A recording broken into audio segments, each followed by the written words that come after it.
कौन कौन बच्चा एकादशी व्रत करता है?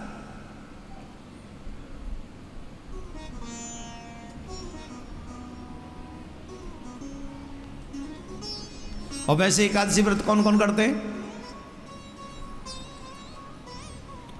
हमारे कहने से किस किसने प्रारंभ किया एकादशी का व्रत? ये देखो,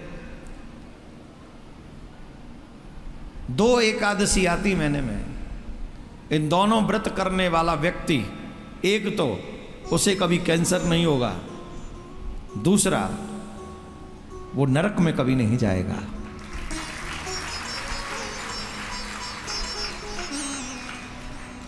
मात्र 2 व्रत करे महीने में, लेकिन उस दिन पेट को फुल न करे। प्रयास पूर्वक पहला प्रयास तो यह करे कुछ खाए ही ना, और अगर वो संभव ना हो तो फ्रूट्स ले, कुछ हल्का खाए जिससे पेट में लगे कि हां इसे कुछ दिया नहीं है। 2 दिन व्रत करने पर उसे कभी कैंसर नहीं होगा। एकादशी का महीने में जीवन भर 2 व्रत करो बस, और व्रत रह जाए तो कोई बात नहीं।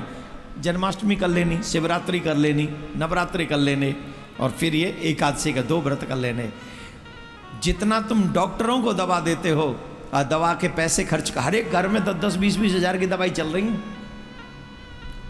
अब तो डिब्बा भी सिरहाने रख के पड़े रहते हैं लोग दवाई का। दवाई खाने वाला डॉक्टर बन गया है। ये खत्म हो गई, ये मंगा लो, ये मंगा लो।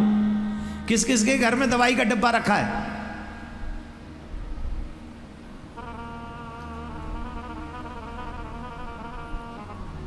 अगर 2 एकादशी महीने में रख ली होती तो दवाई का डब्बा भी शायद तुम्हारे घर में नहीं होता। 2 चीजों का ध्यान रखो, एक खान पीन में गड़बड़ी ना हो, दूसरा एकादशी का व्रत करो। गारंटी से कहते हैं 60 साल तक की, 50 से 60 साल तक की आयु तक बीमार नहीं पड़ोगे।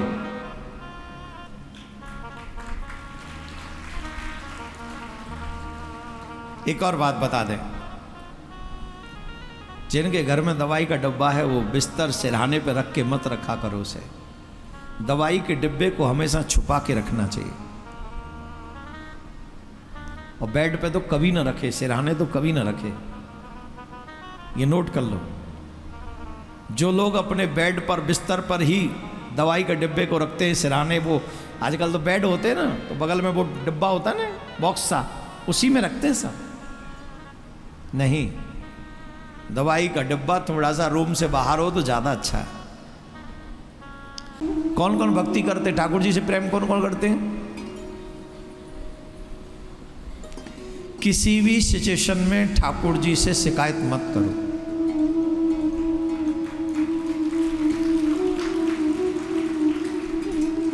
मेरे सराउंडिंग जो भी है, अगर ये आपकी मर्जी है तो ये मेरा सौभाग्य है। आपकी मर्जी है, मेरा सौभाग्य है, अच्छी हो या बुरी। तू गम दे या खुशी दे, सब तेरी मेहरबानी। तेरी खुशी समझकर सब गम भुला दिया है। राजी है हम तो उसमें जिसमें तेरी रजा है।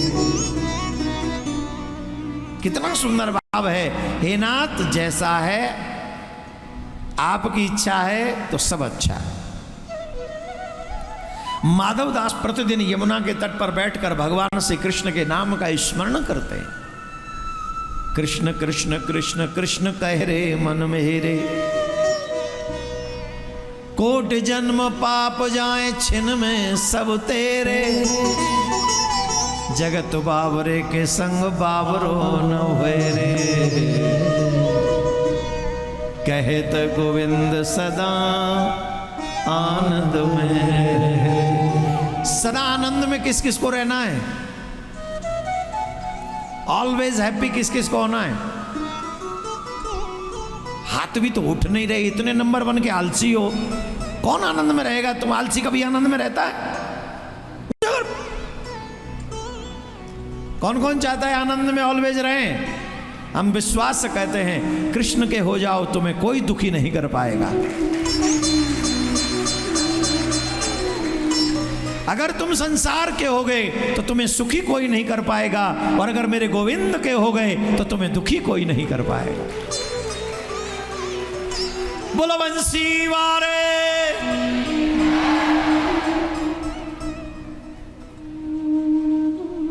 किसके होना है? बंसी वार। कहे तो गोविंद सदा आनंद में रह, आनंद में रहोगे। एक दिन किसी ने उससे कहा कि तू इतना भजन करता है, तू बता भजनानंदी बनता है, भक्त का बच्चा बनता है, तुझे तेरे भगवान ने दिया क्या है? कई बार आपके भी सामने ये प्रश्न आ जाते होंगे, ये तेरे गुरुजी हर साल आ जाते हैं, तू चल देती है वहां कथा सुनने, चल देता है, क्या मिला तुझे कथा से? तुमने भी ये फेस किए होंगे क्वेश्चन, किए कि नहीं?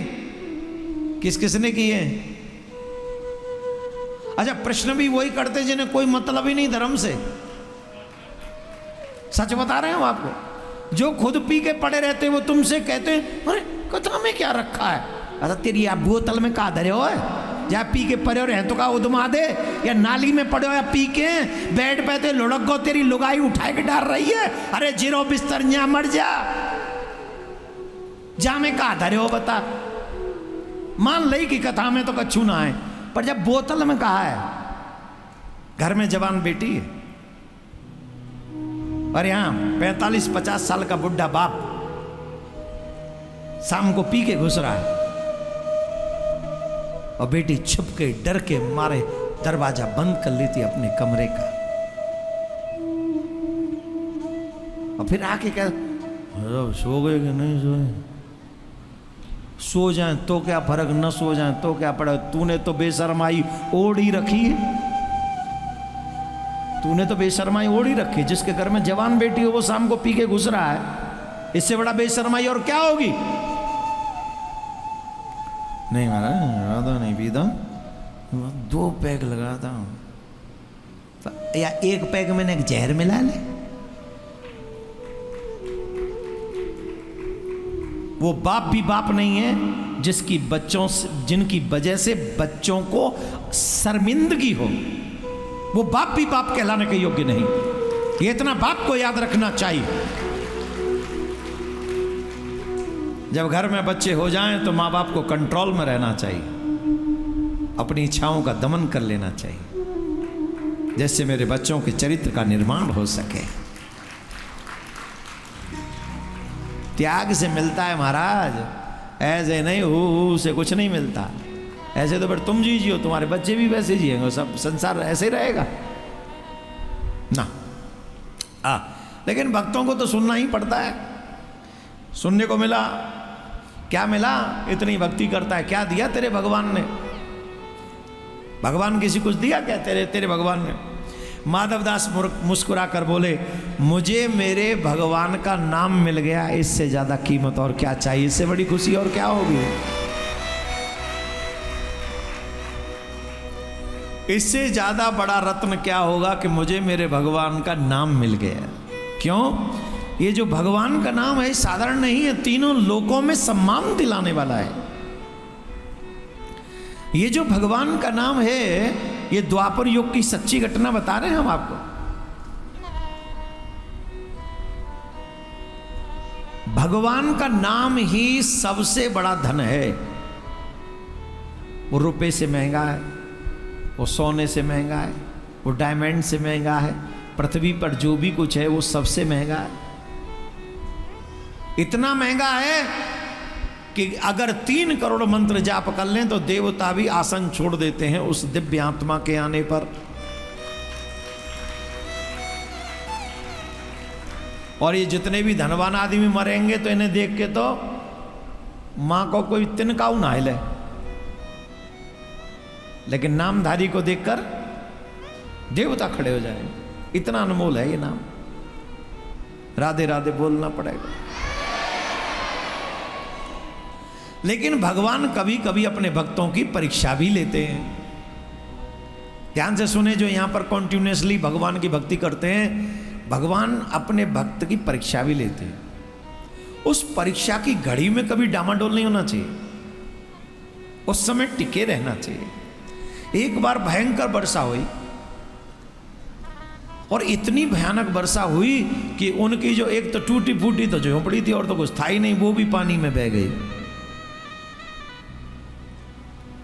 वो भी पानी में बह गई।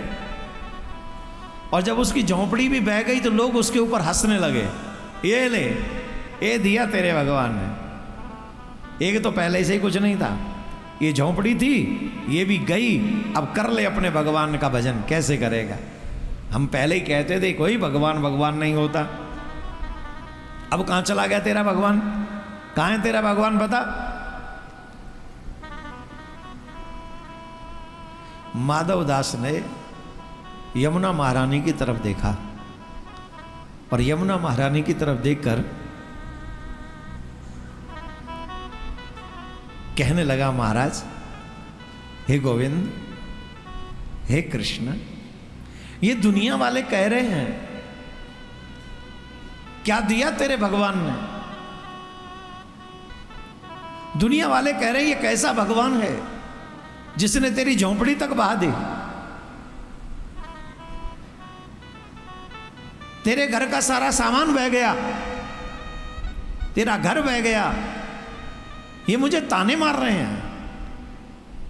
पर हे नाथ, मैं इनको कैसे बताऊं? मेरी घर बह गया, मेरे घर का सामान बह गया, पर इनको नहीं पता अभी भी मेरा विश्वास बहा नहीं है, मेरा विश्वास वहीं।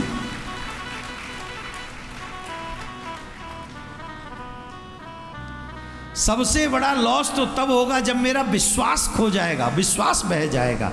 और जब तक मेरा विश्वास नहीं बहा है तब तक मैं कोई लॉस में नहीं हूं, मैं प्रॉफिट में हूं। बोलो राधे राधे। भगवान परीक्षा के माध्यम से लीला करते हैं।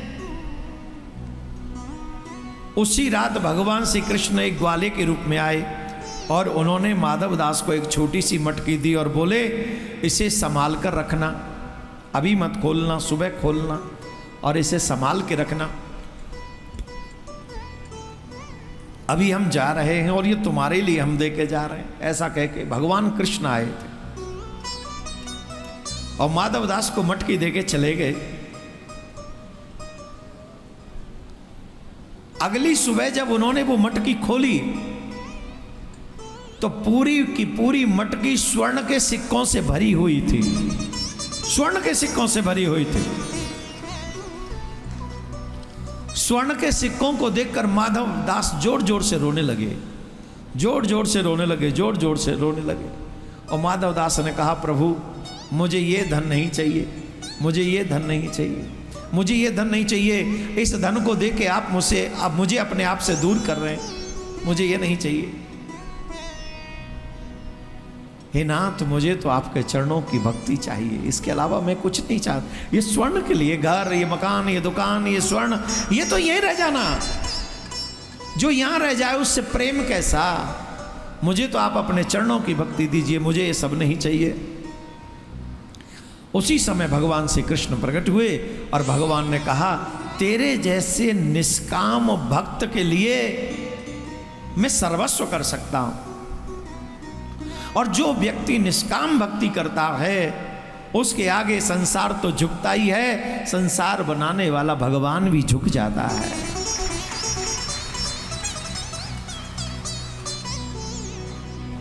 भगवान श्री कृष्ण कहने लगे, तुम्हारी भक्ति श्रेष्ठ है, जिसे भगवान से भी कुछ नहीं चाहिए, तुम्हें हमसे भी कुछ नहीं चाहिए, तुम धन्य हो, तुम श्रेष्ठ हो। बोलो राधे राधे। कहने का मतलब है निष्काम भक्ति सबसे ऊंची होती है। जो भगवान से कुछ नहीं मांगता है उसे भगवान क्या देते हैं? जो भगवान से कुछ नहीं मांगता, जो वस्तु तुम भगवान से मांगते हो, प्रसन्न होने पर भगवान तुम्हें वो देते थे। पर निष्काम भक्त तो कुछ नहीं मांगता, तो निष्काम भक्त को भगवान अपने आप को ही दे देते हैं। मैं ही तेरा हूं, तू मेरा है। और जो सच्चा भक्त होता है हर कंडीशन में भगवान के ऊपर विश्वास करके रखता है, बिलीव करके रखता है, वो अपने विश्वास को जाने नहीं देता। और जो सिर्फ सकाम भक्त या कुछ मतलब समझ रहे ना ऐसे होते हैं, तो वो तो सियावर रामचंद्र की, थोड़ा इधर हो जाए थोड़ा उधर हो जाए उतने में उनकी भक्ति जो है डगमगा जाती है। बोलो राधे राधे।